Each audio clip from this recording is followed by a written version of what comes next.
April నెల 27వ తేదీ మా సిరిజువల్ కుటుంబంలో సదృశ దంపతులైన చంద్రకళ గారు, బసవేశ్వరరావు గారి జంటకి పెళ్లి రోజు శుభాకాంక్షల పదబంధ కవిత.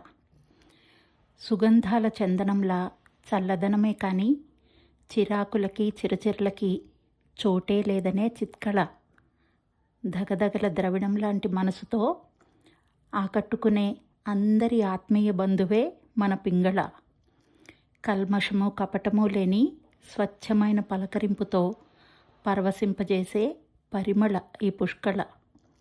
నలుగురిలో కళకళ్ళాడేలా కలివిడిగా కలియ తిరుగుతూ కుశలాన్ని కనుక్కునే సంజుల.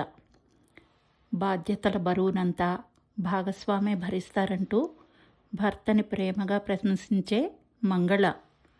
సంతోషాన్ని సందడిని సంపదలా కాపాడమే తనకు పంచిన ఏకైక కర్తవ్యమనే హర్షల. ఇంటి ఇలవేల్పు మా అనూషేనంటూ ఎనలేని వాత్సల్యాన్ని ఎల్లవేళలా వర్షించే వకుళ. అంతేలేని ఐశ్వర్యాలు అలేఖ్యతో అరుదించాయంటూ తమ అదృష్టాన్ని అభివర్ణించే మిథిల. ముద్దుకి ముగ్గురున్నారంటూ మనవడు మనవరాళ్ళని తలుచుకొని మురిసి మైమరిచే మేఖల. చక్కని ఇల్లాలు, చలాకీ స్నేహితురాలంటూ అందరూ ఏకకంఠంతో కీర్తించే మహిళ.